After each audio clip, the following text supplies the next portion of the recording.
Welcome to Penrose Learning, where we make understanding easy. In this video, I will explain MQL5 programming. MQL5 is a specialized programming language designed for the MetaTrader 5 platform, empowering traders to automate their strategies. It allows you to develop powerful expert advisors, custom indicators, and scripts to enhance your trading experience. Learning MQL5 opens up a world of possibilities for algorithmic trading, helping you execute trades with precision and efficiency. This guide will help you start your journey into mastering this valuable skill, step by step. To begin, you will need the MetaTrader 5 platform installed on your computer.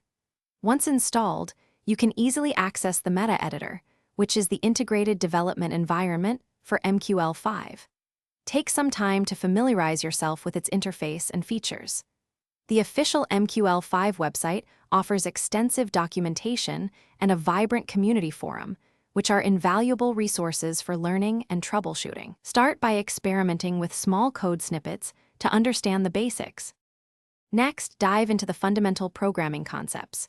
Grasping variables, data types like integer and double, and various operators is crucial.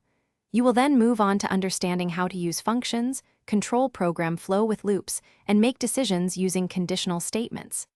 MQL5 also features specific event handlers, such as onInit and onTick, which are essential for responding to market events. For more complex projects, exploring object-oriented programming will be highly beneficial. As you progress, you can start developing your own custom indicators to visualize and analyze market data in unique ways.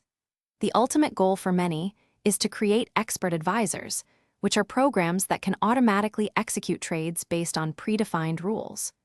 Always backtest your strategies rigorously using historical data to ensure their effectiveness before deploying them live. Remember to actively participate in the MQL5 community. It is a fantastic place to ask questions and share your knowledge. Thanks for watching. If this was helpful, leave a like and consider subscribing. See you next time.